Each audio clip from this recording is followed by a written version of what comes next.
paz, irmãos. Amém. Vamos orar ao Senhor. Pai, eu te louvo pela vida da tua filha, que vai agora ministrar os nossos corações. E quero te pedir, ó Deus, que o teu doce Espírito Santo possa usá-la para nos instruir, nos edificar e, acima de tudo, nos impulsionar para a obra de missões. Abençoa a tua filha, Senhor, nessa hora, que a tua graça seja sobre ela, ó Deus amado, e que cada um dos que estão aqui, lá em cima no telão também, possam receber aquilo que o Senhor vai nos dar com alegria nessa manhã.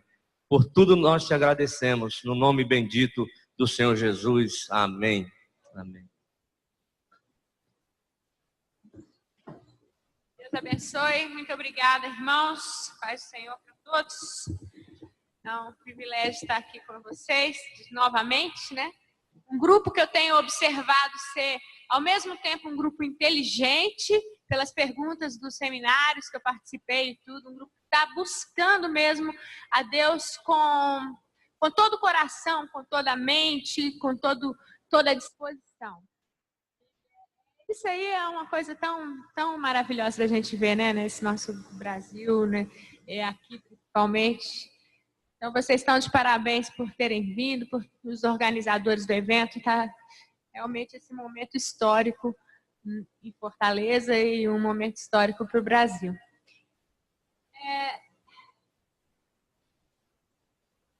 Eu tenho sempre querido indagar a Deus e buscado no Senhor, assim, principalmente as razões de missões, né? Uma coisa que a gente sempre está procurando, porque parece, então, quando eu comecei na minha vida de missionária, foi a primeira cidade que eu trabalhei, chama Itabirito, no interior de Minas Gerais, e a gente saía para bater de porta em porta. Eu era uma garotinha recém-convertida, eu não sabia bem o que estava acontecendo, mas eu sabia que eu tinha alguma coisa dentro de mim que eu tinha que compartilhar, tal. Aí a gente batia de porta em porta lá, a mineirada é bem tradicional, bem católica, né? Principalmente no interior, batia a porta na cara da gente, enxotava com vassoura. Aí eu lembro, a primeira vez que eu fui enxotada com vassoura, eu fiquei assim, falei, o que eu estou fazendo aqui, né? Será que eu estou vendendo? É como se eu estivesse vendendo um produto, uma enciclopédia, uma coisa assim. Aquela ideia de missões ainda não tinha, assim, caído no meu coração. Eu falei, esse Deus aí, além de que está me usando para fazer um marketing de graça para ele, que história é essa, né? E parece que a gente perde um pouco da essência. Na verdade, são muitos os versículos da Bíblia sobre missões, né? Vocês aprenderam com Don Richardson, de Gênesis, Apocalipse, 32 mil versículos. Tem mais versículos sobre missões do que sobre salvação. Claro, porque Deus está mais interessado em que você entenda qual é o espírito dele. O espírito dele é abençoar. Se você vai ser como ele, qual vai ser seu espírito? Abençoar, dar, reproduzir aquilo que ele colocou dentro de você. Né? Então é para isso que ele nos fez, para sermos iguais a ele, termos a mesma motivação. Mas sabe um versículo interessante que para mim fala muito da essência, da ideologia de missões? Caiu totalmente papelado. João 14, 6, aquele versículo de Jesus falando. João 14, 6, obrigada. Não fala diretamente sobre missões, né? Mas é interessante, tem muitas de missões aqui. Eu sou o caminho, a verdade e a vida, ninguém vem ao Pai senão por mim. Eu sou o caminho, a verdade e a vida. Sabe qual é a revelação sobre missões que tem nesse versículo aqui, que para mim é chave, essencial para a gente ser, para que nós possamos ser missionários bem-sucedidos? Eu sou o caminho, a verdade e a vida. Nós herdamos na nossa sociedade ocidental, né, toda uma herança grega de pensamento. Né? Os filósofos gregos, Aristóteles, Sócrates, Platão, foram aqueles que nos deram, assim, vamos dizer, o embasamento do pensar ocidental. Tudo que a gente tem hoje de ciência, de filosofia e tal, veio diretamente deles, foi desenvolvido, claro, foi multiplicado, mas a base, o fundamento é todo deles. Qual era o conceito que eles tinham sobre verdade? conceito grego, que é o conceito que a gente aprende na escola desde pequenininho. Verdade é um conceito filosófico, não é assim? Eu cresci numa família, assim, meu pai era meio filósofo e tal, então ele estava sempre buscando a verdade. Então a primeira coisa que a gente aprende quando a gente começa a buscar a verdade é que a verdade não existe. Verdade é esse conceito filosófico. Na verdade, a verdade, conceito filosófico, não existe mesmo droga nenhuma. Isso é uma invenção daquela sociedade grega pagã, que não tinha uma revelação de Deus. Qual é a verdade verdadeira?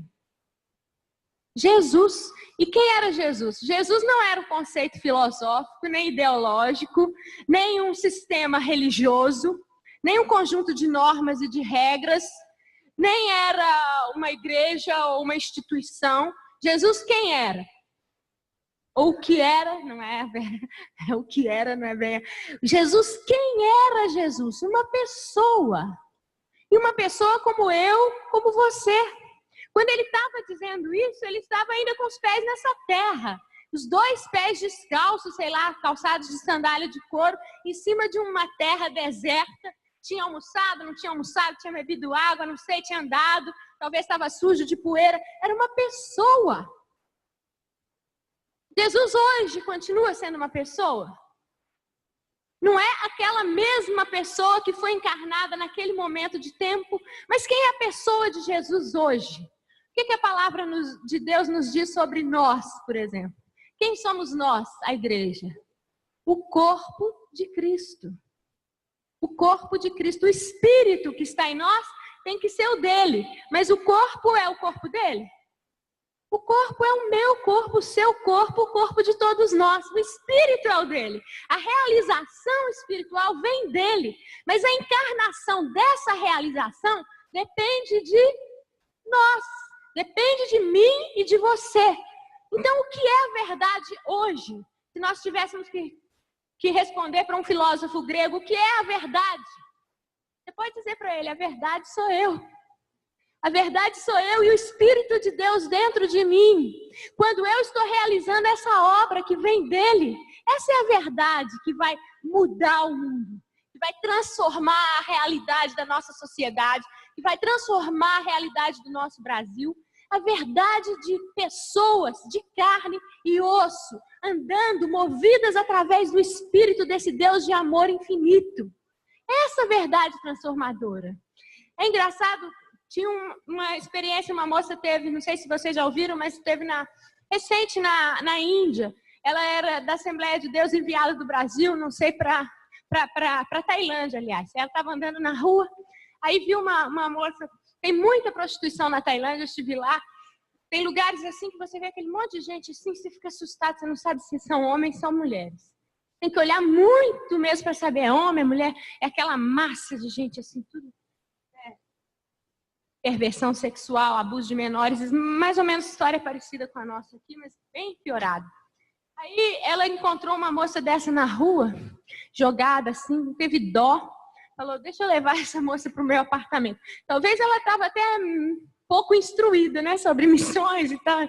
Não se arrisque muito, cuidado, todo aquele processo, talvez ela estava até ingênua. Sei que ela pegou aquela moça do lixo e levou para o apartamento dela, deu banho, colocou para jantar, fez dormir.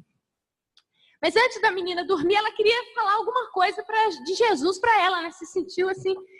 E aí ficou tentando lá e não conseguia falar tailandês ainda, e a moça não falava português nem nada, mas o pouco de inglês que as duas sabiam, elas se comunicavam lá, e a brasileira tentando falar, pois Deus amou o mundo de tal maneira que deu o seu Filho único, para que todo aquele que nele crê não pereça, mas tenha vida eterna. Falou isso várias vezes. A menina não parecia que estava entendendo, aquele olho meio embaçado e tal. Foram dormir. Chegou de madrugada, de repente a brasileira está lá dormindo, alguém acorda ela assim. E ela é balançada assim, acorda, abre os olhos. Fala, o que aconteceu? O que aconteceu, né? Aí a menina fala, eu entendi. Como? Entendi o quê? Eu entendi, porque Deus me amou de tal maneira que enviou você para que eu cresça.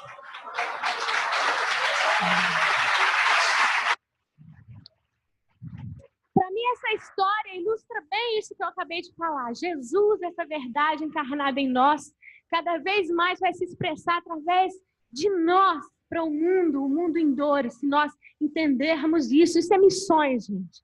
É encarnarmos esse amor infinito de Deus. Outro versículo que sempre me acompanha é em Jeremias 4:19, quando Deus mesmo fala através de Jeremias. Assim diz o Senhor, Jeremias fala antes, né? E nesse versículo ele fala assim: o meu coração, nessa versão que eu tenho aqui, entranhas minhas, eu me contorço em dores, meu coração ruge e não posso calar, pois tu, ó minha alma, ouviste o som da trombeta e o alarido de guerra. Engraçado, a primeira vez que eu percebi essa realidade de Deus se contorcendo em dores, foi uma experiência tremenda para mim, difícil da gente suportar até no nosso entendimento, como que o Deus Criador expressa emoções com tanta abertura, assim, se torna tão vulnerável para o ser humano. Mas quando você começa a experimentar essa vivência com Deus, você vê essa realidade no seu dia a dia. Quando você vê um bêbado na rua, quando você vê uma criança de rua, quando você visita uma comunidade distante e você dá espaço para o Espírito amar através de você, você compreende a dor desse amor. E aí, as missões deixa de ser simplesmente uma tarefa, se você não fizer, você vai para o inferno. Ou então, aquela coisa que é muito importante para o pastor e você então quer agradar a liderança e você vai se envolver também. Ou então, uma maneira de ganhar espaço dentro da igreja ou qualquer coisa assim. Missões passa a ser parte da sua vida. Passa a ser uma necessidade que você tem dentro de você. Porque você compartilha da dor desse Deus Criador. Compartilhar a dor de Deus é muito importante. Eu comecei na minha vida missionária pensando que Deus tinha me chamado para a China, né? Não sei porquê, não sei se não veio um anjo do céu nem nada, mas eu comecei a ouvir sobre a China e tal, e o meu coração se enternecia quando eu ouvia falar da China e aquela coisa. Aí eu grudei uma figurinha de um chinês assim na minha capa da Bíblia, comecei a orar. Teve um dia até que eu fui para um porão de uma igreja batista lá e orei: Senhor, se o Senhor quer que eu vou para a China. Aí eu deixei a Bíblia lá em cima de um negócio, vão achar que sou doida. Mas eu deixei lá assim, fiquei: Senhor, se o Senhor quer que eu vou para a China mesmo, abre essa Bíblia sozinho aí, me dá um versículo. Aí fiquei lá horas e horas, a Bíblia não abriu. Eu saí de lá assim, né? Tudo bem, Deus não quer, mas eu ainda quero ir para a China, vai. Ainda vou ainda. Oh, Deus, caramba, que você não me respondeu e tal. Eu comecei a entender que chamado não é uma coisa tão mirabolante assim. Chamado ele se completa. O chamado muitas vezes é um processo na nossa vida. A gente fica esperando uma crise, mas nem tudo Deus faz através de crises. Muitas coisas Deus faz através de processos de conscientização na nossa vivência com Ele, no nosso amadurecimento, na maturidade do nosso relacionamento com Ele. A gente vai gerando aquilo. Como o John Dawson pregou aqui, é um processo de concepção, de andar junto com Deus, de namoro e conceber com Deus os planos dele. Então, naquela mesma ocasião que eu estava assim com essa luta e tal, eu estava já na Amazônia trabalhando nos barcos lá, nas comunidades, e aí tinha perdido um pouco da motivação. Falei: se eu quero ir para a China, o que eu estou aqui fazendo no meio desses caboclos da Amazonas e tal? Perdi um pouco. Aí um rapaz falou assim: olha, você pode ir para a China amanhã? Se você quisesse ir, você podia? Aí eu respondi: bom, não, né? Não posso, porque eu não tenho dinheiro, eu não tenho igreja que me apoia, não tem nada. Então, ele falou: então fica na sua aí e serve com todo o seu coração onde você está. Aí eu falei: bom, isso é uma profecia de Deus para mim. É melhor eu me dedicar a esse povo aqui. Até tem um versículo, um provérbio que fala assim: os olhos do tolo passeiam pelas extremidades da terra, né? Eu vou servir muito bem a Deus quando eu for para missões. Eu espero que os pastores daqui locais possam colher os frutos de toda essa intensidade para Deus que você está sentindo no seu coração aqui em Fortaleza. Começando a partir de hoje de tarde, começando a partir, né, dessa consciência que você tomou, porque você tem que servir com todo o seu coração onde você está. Fica imaginando, o dia que você for, você vai servir. Deus vai te usar e fazer coisas novas. E nesse caminhar, quem sabe você vai para o Cafundó do Judas, para Kiev, para sei lá onde, mas deixa Deus gerar através do serviço, né, que você vai fazer. Então é interessante. Aí nessa época eu estava deitada uma vez lendo uma revista geográfica nacional. Não sei se vocês ouviram falar daquela tribo indígena chamada dos Índios Gigantes. Eles foram descobertos nas imediações da Transamazônica, quando a Transamazônica foi na década do militarismo, né?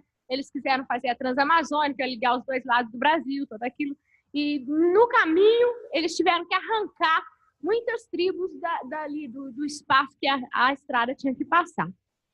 E os Crenha-Carorô eram um grupo assim que teve que ser arrancado do seu lugar.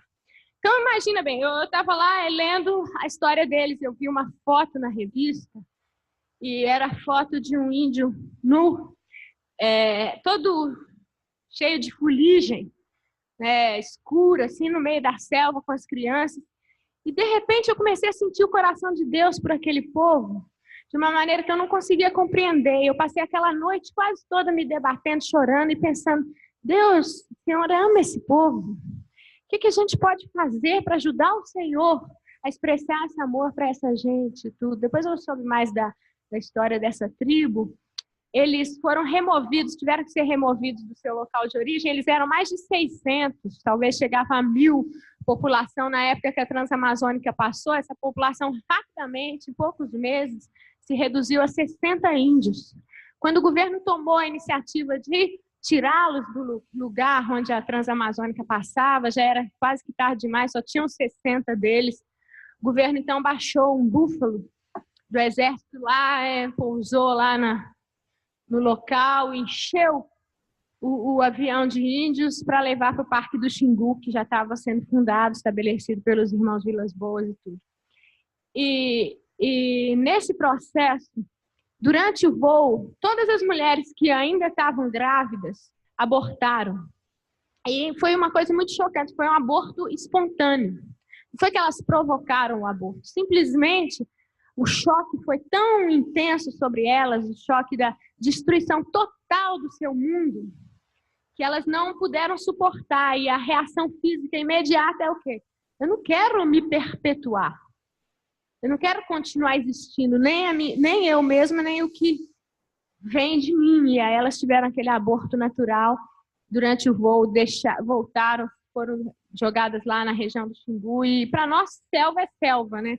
Mas se você estuda bem a flora e fauna da Amazônia, são diferentes em cada região.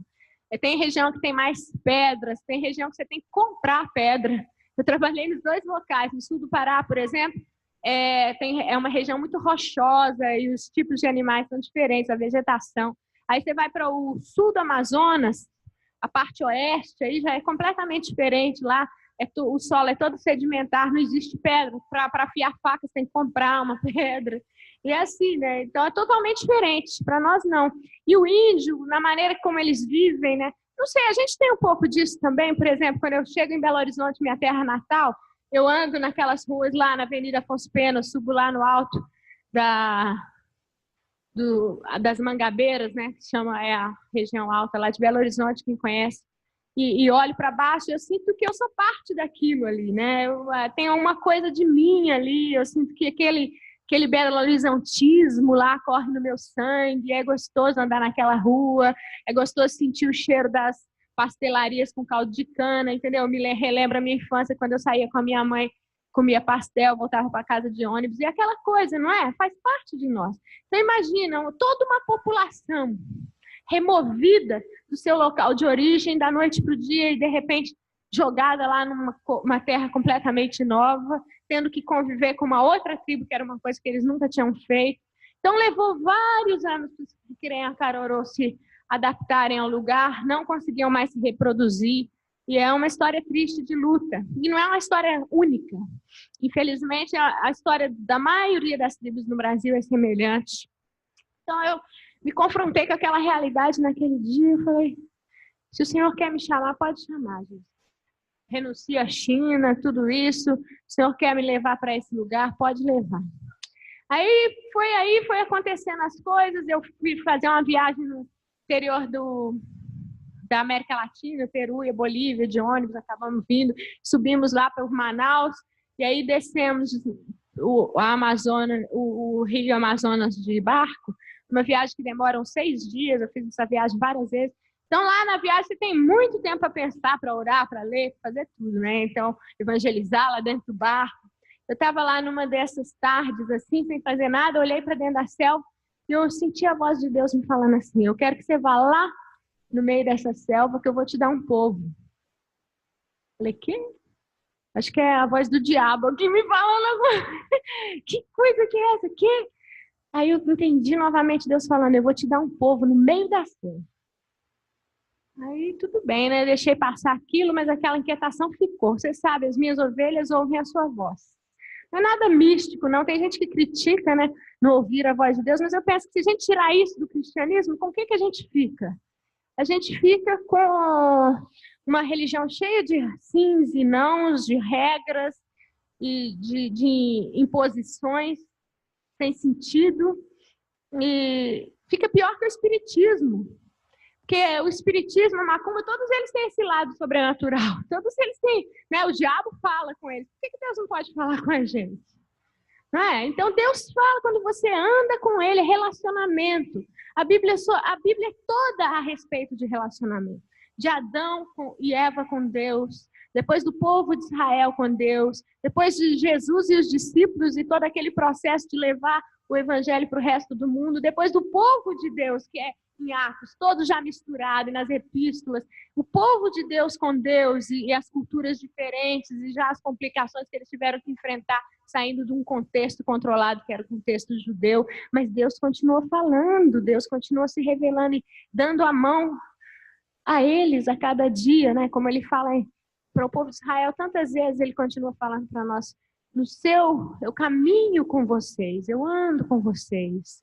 Em toda a angústia deles foi ele angustiado, Isaías 64 diz. Ele andou com eles desde a antiguidade.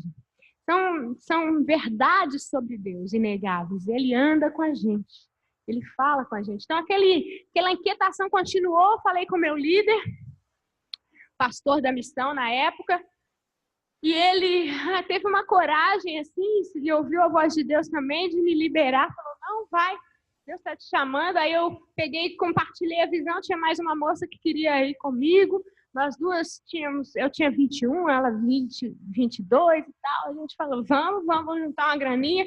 Juntamos só o suficiente para comprar o dinheiro, a passagem no barco novamente para Manaus, na Amazonas.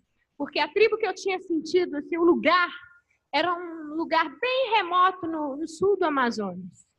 Né? E eu tinha ouvido falar que lá tinha uma tribo que usava arco e flecha e tudo isso. E era uma tribo que ainda não tinha sofrido isso que os Creã-Carorô sofreram, que é essa violência, esse estupro da civilização moderna. Era uma tribo intacta. Eu falei, essa tribo é um tesouro.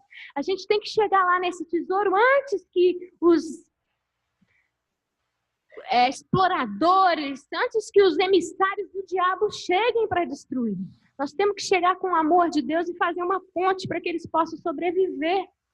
Então era esse meu coração, mas eu não sabia onde que era a tribo nem nada. Então nós juntamos dinheiro, chegamos em Manaus, conseguimos lá o apoio de uma igreja que nos hospedou e tal, e durante mais de 2 semanas a gente não tinha dinheiro para prosseguir, mas nesse processo a gente foi falando o que a gente ia fazer e tal. Alguma pessoa veio, me deu uma mochila, outro veio e me deu uma lanterna, e aquela bagulhada que a gente precisa para ir para o mato e tal. Eu sei que em 2 semanas a gente pegou o barco para subir lá para uma região remota.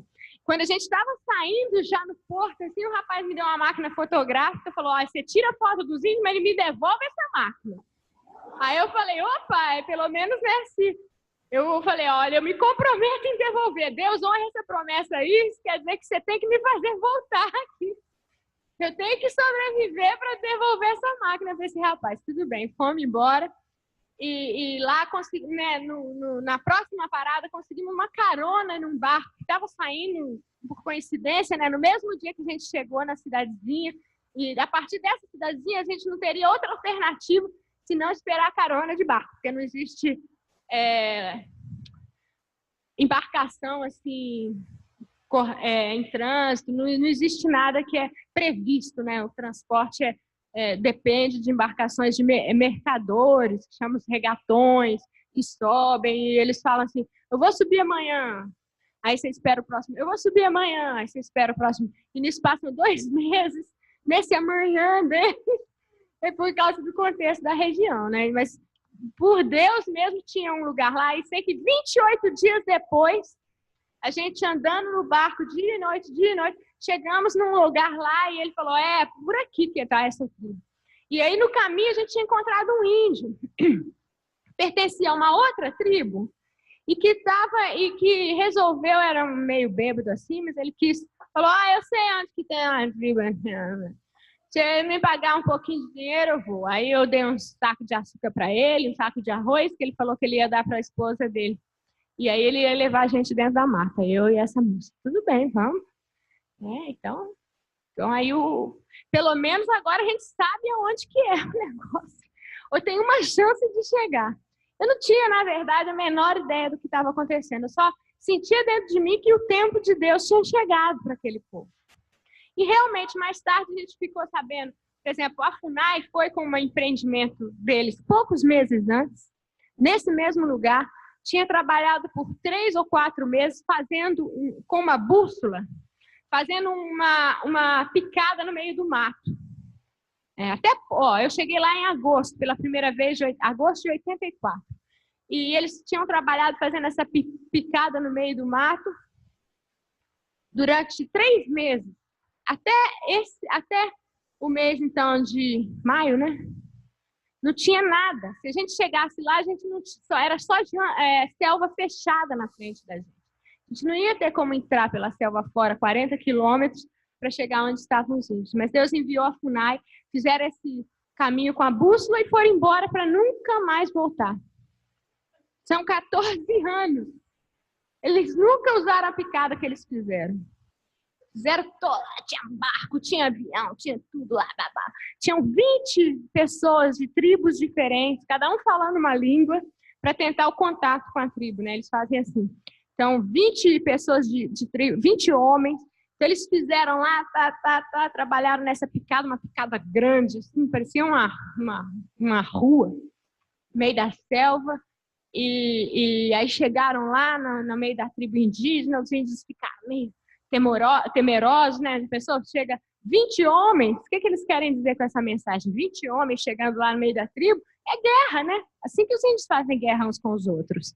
E o Suruahá, esse grupo étnico, eles têm uma história de ter sofrido vários massacres durante a sua história. Eles falam que eles são originalmente pertencentes a 7 grupos étnicos diferentes, que se juntaram talvez há uns 150 anos atrás, depois que os 7 ficaram muito pequenos, os grupos e tal, eles resolveram viver juntos. E realmente, entre eles, você pode ver uma variedade muito grande de fenótipo, né? Que fala assim, tipo físico, que alguns são brancos, mais altos, outros são morenos, baixinhos, assim. Então, uns têm o nariz chato, outros têm o nariz mais fino. Interessante, né? Então, isso indica realmente que eles vieram de uma diversidade étnica maior. Eles falam uma língua bem formada e tal, mas essa é a raiz deles. Então, é uma história de dor, de massacre. Então, quando chegaram esses 20 homens lá, eles ficaram apavorados, né?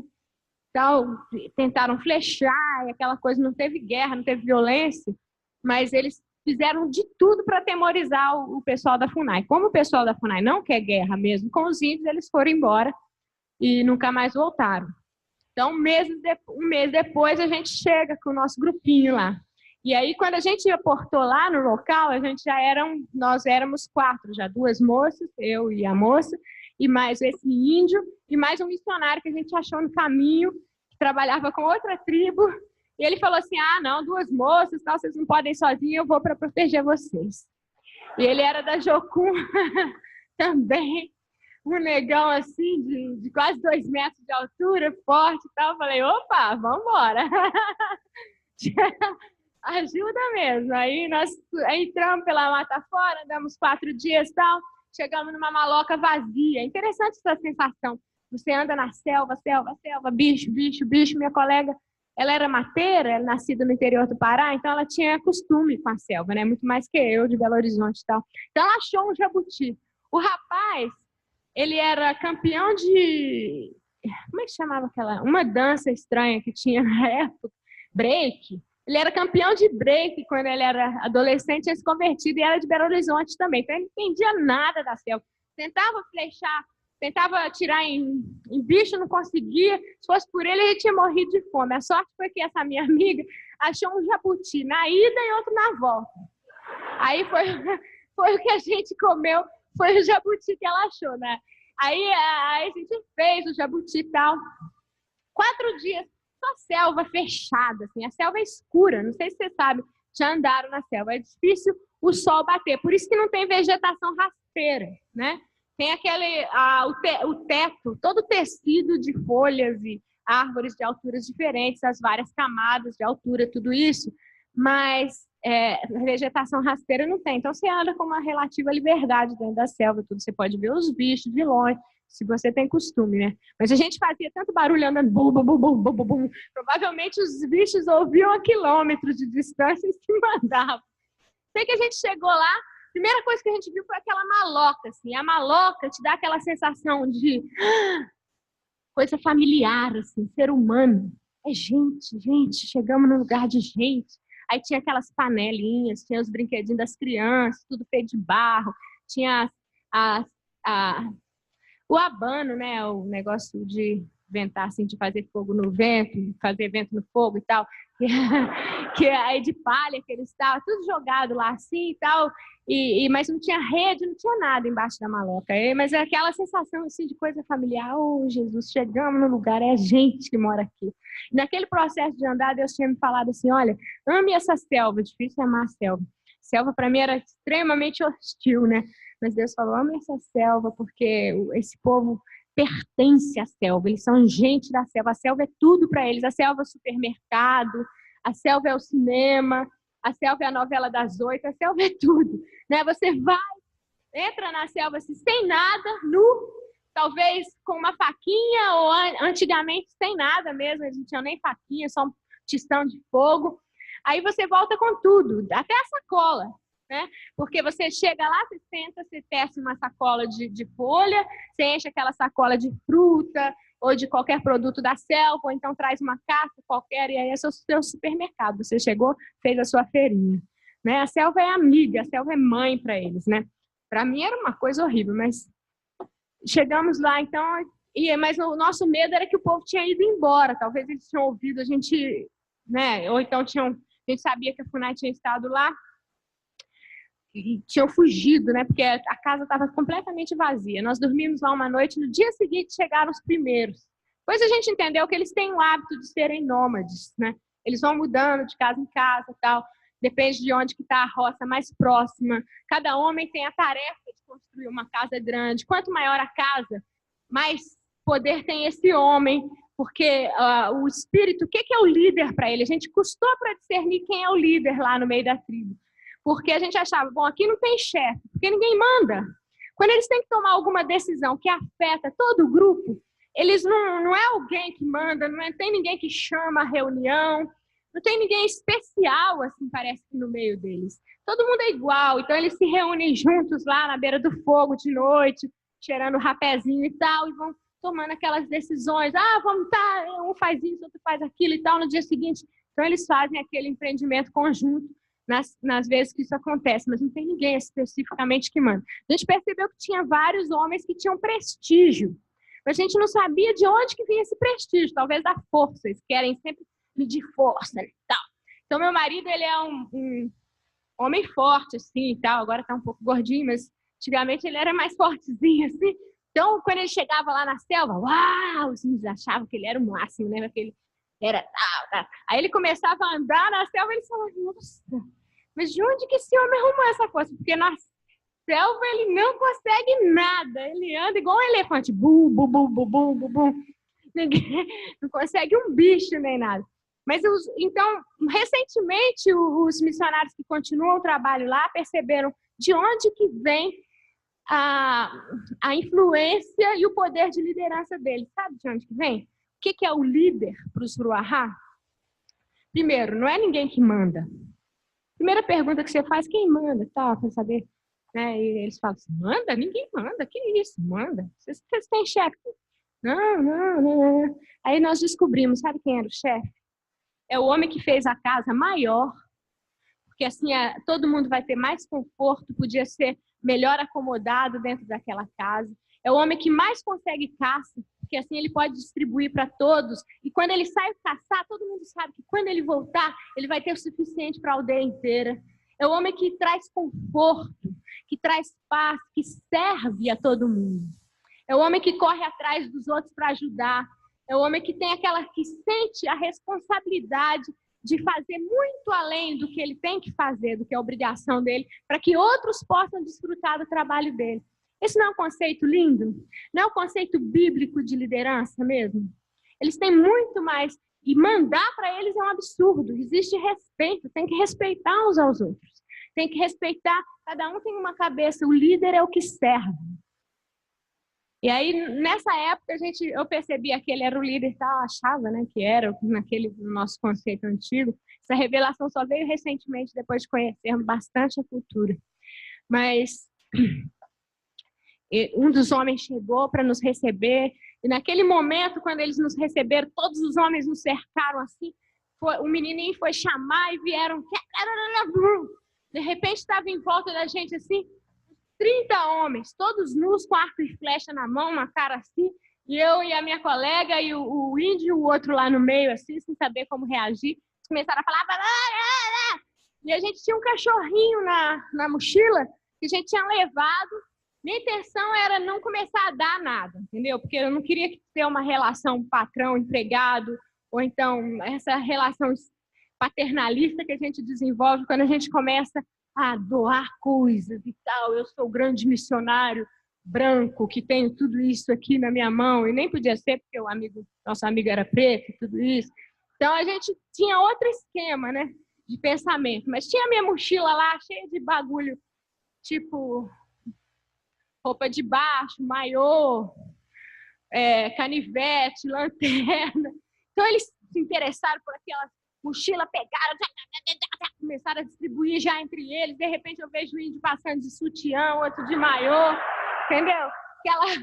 Eu falei, ai meu Deus, e eu tinha lutado para carregar aquela mochila até lá, sei que foi aquela luta, e a gente andando na selva, eles fazendo a gente correr. Nesse processo eu caía e escorregava, mas é porque eu sou desajeitada mesmo, né? E tal, eles achavam que era a minha calça jeans que estava me fazendo cair. Aí eles ficaram reclamando comigo lá. Tem que tirar. Aí tirei a calça jeans. Falei para o rapaz lá, fecha o olho aí, porque não dá, tem que andar. Aí fomos correndo para casa e tal. Sei que eles levaram a gente lá para baixo para fazer as moças. Aí quando nós chegamos finalmente na Maloca, foi mais umas 2 horas de caminhada, aí eu percebi que eles tinham nos aceitado. Porque a primeira recepção foram todos os homens. Eles perceberam que tinham 2 mulheres no grupo.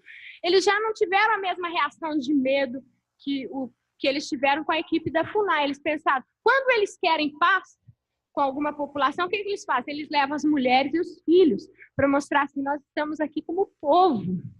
Nós queremos reconciliação, nós queremos paz com vocês. Então, o fato de terem ido 2 mulheres foi muito marcante para eles lá. Vamos ter paz. Eles nos aceitaram, nos levaram para Maloca lá. As mulheres nos receberam, nos levaram para tomar banho no rio, no riacho.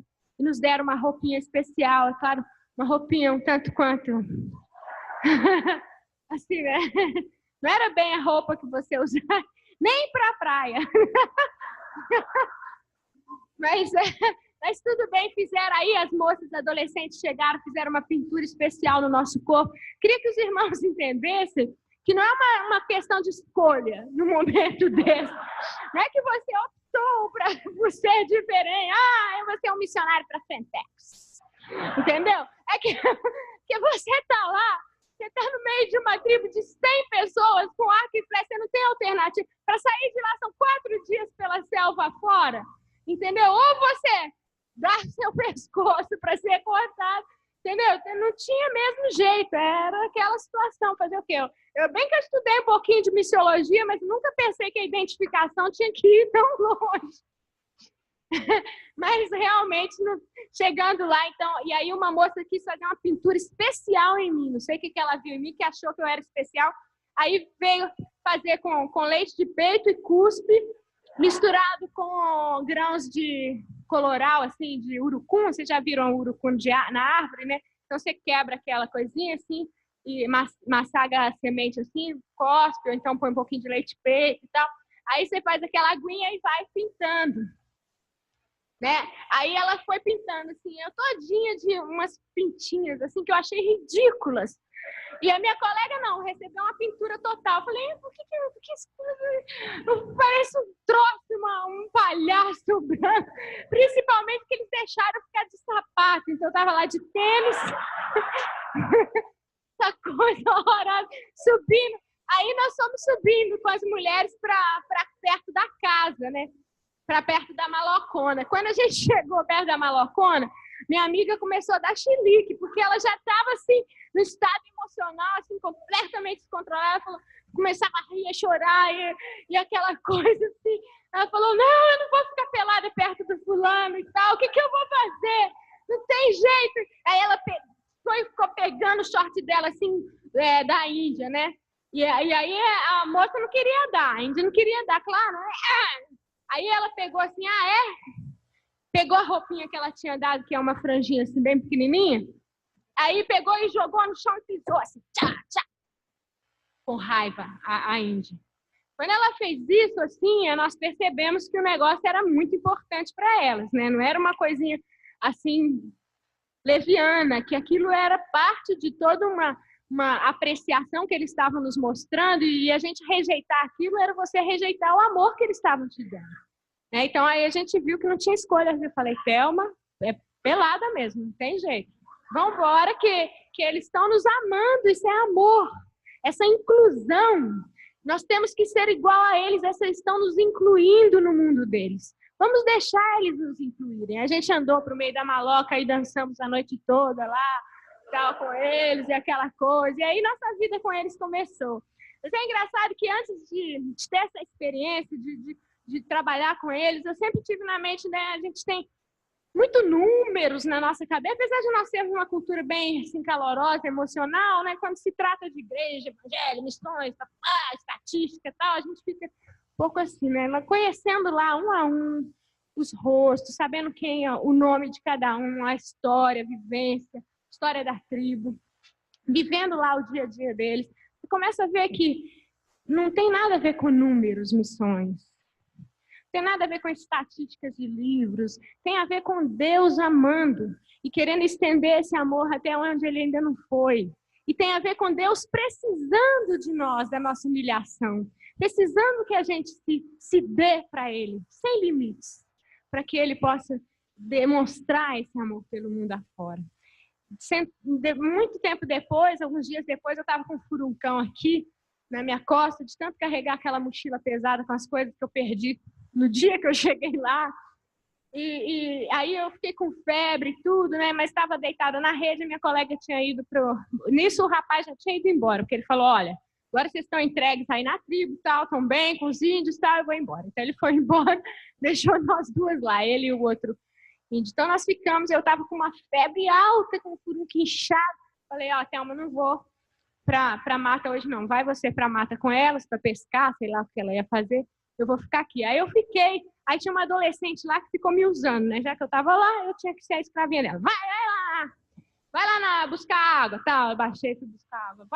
Aí vai de novo buscar água. Aí eu já comecei a achar aquilo um pouco de desaforo, né? Eu estava cansada, com febre, no meio daquela mata suja, pensando assim, eu vim aqui para isso? E você quer servir a Deus? Caramba, estudei, né? Penei por aí afora, agora vem essa menininha me mandar desaforada. Comecei a falar em português com ela, olha, para com isso aí, quem manda aqui sou eu, entendeu? Quem trouxe a verdade para você foi eu que tenho toda essa verdade sistemática, conceitual, igrejal na minha cabeça, E eu que vou enfiar essa verdade pela sua cabeça fora, você cala a boca aí, para de me mandar para esse seu mingau de banana ridículo. Ela estava fazendo mingau de banana lá, imundo. E ela punha a colher no chão, cheio de poeira, tirava, pegava assim a colher e metia lá no mingau de novo. Aí a colher era um bando de... um monte de ramo de árvore amarrada junto, assim. Aí era a colher dela. Aí eu peguei e comecei a pensar assim, ficar revoltada no meu coração. Aí fui deitar lá na minha rede, e a nossa rede estava bem no meio da maloca, era um sofrimento, porque todo mundo é em volta, assim, né? A casa é em volta, mas a nossa é no meio, para que todo mundo possa observar com bastante nitidez o que a gente faz 24 horas por dia. Como a gente dorme, como a gente acorda, como a gente vai no banheiro, como a gente deixa de ir, entendeu? Então era aquele processo assim, intenso de imersão mesmo na tribo, não tinha um momento de sossego. Eu até falei, Deus, aqui eu não posso mais nem ler a Bíblia, porque a gente começava a ler e vinha as criancinhas querendo arrancar a página, aquela coisa. Aí Deus falou no meu coração, eu sou o pão da vida. Aí eu comecei a experimentar uma comunhão com Jesus que quem me dera durasse até hoje, que é aquela que você não precisa fazer nada, você não precisa orar, você está na bênção, aleluia. Você vai para a selva, Jesus está com você, e Jesus está no seu coração. Eu sou o pão da vida, é a minha presença, e eis que eu estou contigo todos os dias. E esse eis que eu estou contigo era tão palpável naquele tempo. E aí, deitada lá na rede, de repente, assim, pensando revoltada assim, contra a menina e contra todo o processo que eu estava passando, eu pensei, como é que eu vou transmitir o evangelho aqui? Eu não posso dar um folheto para essa gente, não posso falar nada. O mundo é tão diferente que parece que eu fui para outro planeta e de repente Deus começou a me falar no coração assim. E Ele tomou sobre si, né? Em Filipenses 4:2, né? Quando Ele fala que Ele assumiu a forma de servo. 2, né? Ele assumiu a forma de servo e não só se contentou com essa forma de servo, né? E achado na forma de homem, humilhou-se a si mesmo, sendo obediente até a morte de cruz. E achado na forma de homem, e pelo que Deus o exaltou soberanamente, né? Ele foi, a si mesmo se esvaziou, tomando a forma de servo, fazendo-se semelhante aos homens. E na forma de homem, humilhou-se a si mesmo. Gente, isso é encarnação. Se você retira a encarnação de missões, você perde o coração de Deus. Qual é o coração de Deus? É revelar-se da maneira que o povo possa compreender. É revelar-se na altura do povo, onde eles estão. E assumiu a forma de homem. Nós não estamos falando só de um Deus teórico que lidou com Abraão, Moisés e com o povo de Israel e que tem todo um sistema que a gente tem que aprender, mas nós estamos falando de um Deus que abandonou a sua divindade por alguns anos, o poder, a plenitude do seu mundo sobrenatural e se encarnou aqui. E sofreu o sofrimento que nós sofremos. E percebeu o que é ser um ser humano para nos mostrar até onde ia o seu amor. É esse amor que a gente tem que levar. É isso que Deus quer que a gente seja, que essa encarnação desse amor soberano, né? Esse levar de carinho, de consolo, de calor. Né? Isso é missões, não é encher a cabeça dos outros de uma teoria que às vezes a gente nem aplica, ou achar que todo mundo tem que se encaixar no nosso sistema religioso. Sabe como que Deus está se revelando lá na tribo do Suruahá recentemente? Apesar de depois de muito tempo, tudo que a gente conseguia fazer lá na língua, assim, que eles conseguiam entender, porque a situação é monolíngua, eles não falam nada de português, e agora eu comecei a falar bastante a língua e tal durante um tempo, agora o casal que trabalha lá já há 11 anos, substituindo meu esposo e eu, que a gente foi para a liderança de todo o trabalho, né? Tivemos que abandonar o trabalho específico na tribo, mas o casal que continua lá, eles continuaram aprendendo a língua, tudo aos poucos, com dificuldade, mas o mundo é muito diferente. Então, você vai, aos poucos, absorvendo aquela realidade. Mas Deus sempre nos usou para orar. Né? E quando a gente orava, a gente sempre falava, olha, eu pertenço a esse Espírito, esse é o Espírito de Jesus. É o Espírito que a gente traz, porque eles têm vários Espíritos com eles. Né? E desde o começo, eles perceberam alguma conexão espiritual com a gente, porque a gente chegou lá cantando. Esqueci de falar isso, mas assim que a gente chegou, a gente cantava lá. e eu cantava corinhos e tal, e eles naquela cultura, todo mundo que canta tem alguma ligação sobrenatural, porque são os espíritos que dão música para as pessoas. Então eles sempre souberam do Espírito Jesus, o Espírito Jesus já tinha feito curas e tal, mas a gente não vê nada muito palpável, muito concreto acontecer naquela coisa, né? Então, um dia, um índio, e tem o suicídio, que é muito comum nessa tribo, e terrível, uma dor muito grande, é um povo pequeno, mas é um povo que se mata. Eles dizem que é por falta de uma liderança espiritual, que um dia Deus vai levantar alguém que vai lá e vai derrotar o espírito da morte. Quando a gente começou o trabalho, a morte baixou muito, a morte espiritual das pessoas. Quando a gente está dentro da aldeia, a gente faz muita batalha espiritual, ninguém consegue se matar, às vezes tenta e tal. Todo mundo se mata, criancinhas, pequenos, adultos, todo mundo. Você está casado hoje, você não sabe se amanhã você vai estar casado ainda, que pode ser que seu marido se desgostou com alguma coisa e se matou. E tem algo no conceito espiritual deles lá, que quem se mata vai para um lugar bom. Quem não se mata, morre de morte natural, picada de cobra, ou velhice, vai para um lugar muito ruim, inquieto. Então, existe esse laço demoníaco na mente deles. Então, durante esse rapaz perdeu, ele tem vários filhos e tal, muito responsável, constrói as casas e tal, caça, responsável com a família. Ele perdeu uma menina, uma filha, de 8 anos. Ela foi para o mato e foi picada de cobra. Então, isso causou uma tristeza muito grande dentro dele. No começo, ele ainda se segurou para não se matar, mas depois de algum tempo, ele não foi aguentando aquela angústia da morte da menina e um dia ele resolveu se matar. Ele foi para o mato, correndo. Talvez, se fosse numa outra ocasião, todo mundo teria percebido o que ele ia fazer. Então, quando todo mundo percebe que a pessoa vai se matar, eles seguram a pessoa, né? Mas nessa ocasião, ninguém segurou, eles não estavam percebendo a tristeza e a angústia em que ele estava imerso, esse rapaz. Ele foi correndo para o mato para se suicidar.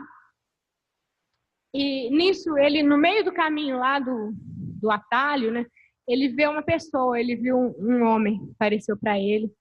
E era um homem bonito, ele disse alto. Ele falou assim: Axá, não se mata, Axá. Eu quero você. Eu quero você na sua aldeia, eu quero você cuidando dos seus filhos, eu quero você ainda há algum tempo aqui, ajudando os outros. Não se mata, volta para lá. Aí ele ficou assim, olhou nos olhos daquele homem e voltou. Aí um belo dia ele está lá e está contando isso para o Suzuki, o missionário. Falou: Suzuki, eu vi Jesus. Como você viu Jesus? O Suzuki ficou: mas como, né? A gente sempre ora para Deus se revelar, mas às vezes quando ele se revela mesmo, a gente duvida, né? Eu vi Jesus, que coisa esquisita. E como que é esse Jesus que você viu? Eu sei que é Jesus, ele falou.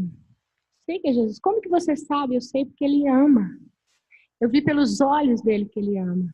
Mas como era a roupa dele? Bom, era um homem alto, bonito, nu. O que mais que ele... Como mais? Ele não entendeu a pergunta. A gente pensa, ele vai se apresentar em vestes brancas, mas Jesus se apresenta nu, quer dizer, Jesus se apresenta do jeito que a gente pode compreender. Jesus se apresenta ao alcance da nossa entendimento, da nossa realidade. Jesus é parte de nós. Jesus nos ama como nós somos, né? Na nossa brasilidade, ele vai se mostrar para nós brasileiros. Ele vai nos amar com toda a nossa identidade. A gente não precisa se americanizar para pertencer a ele. A gente não precisa se restringir nas nossas emoções.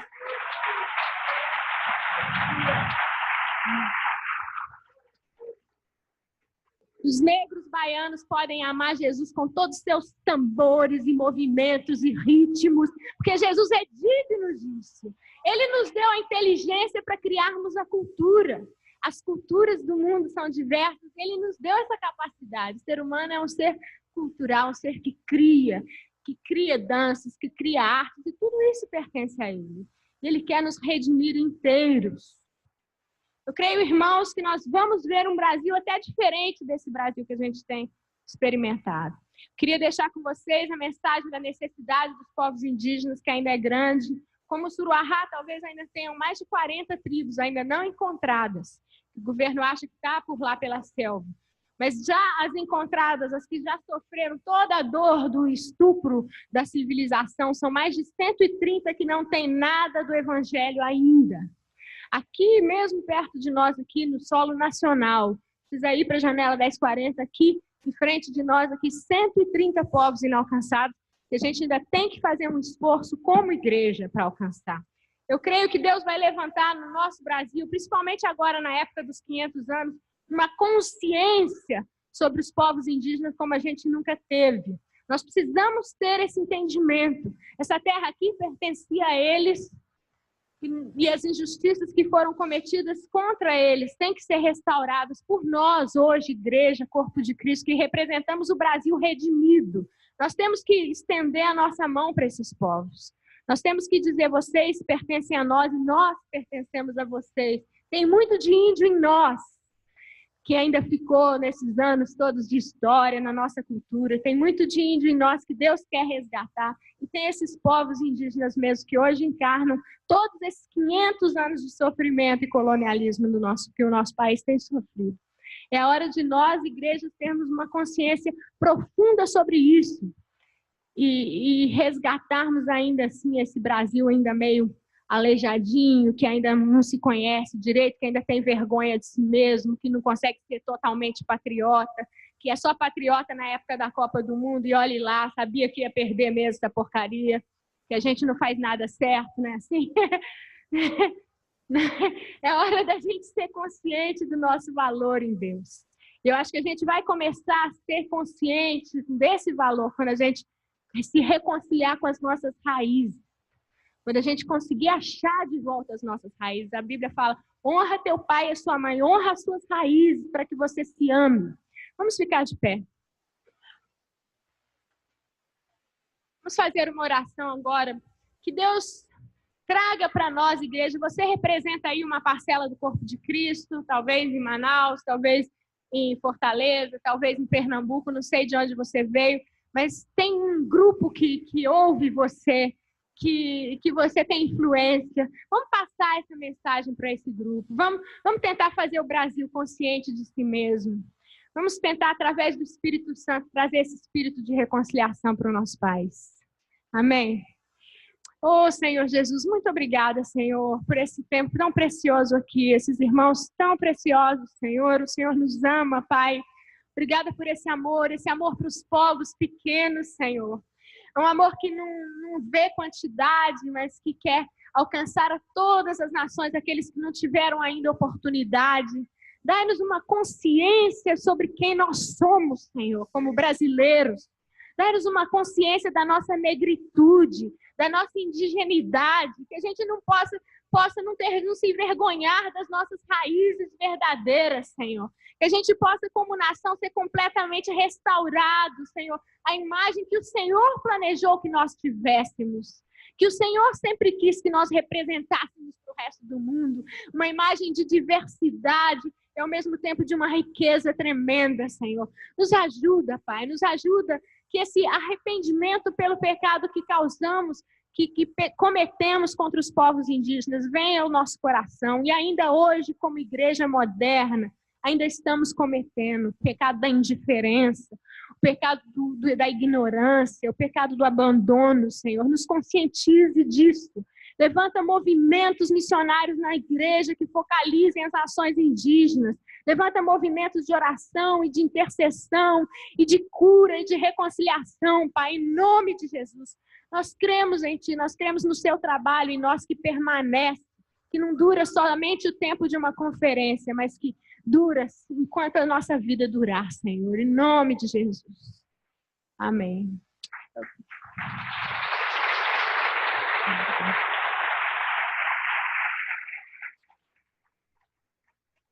Queria dizer que quem gostaria de ter mais informações sobre o projeto de reconciliação sobre os povos indígenas, me procure, eu vou ter uma página de endereços lá que eu vou pegar para depois mandar informações para você, tá bom?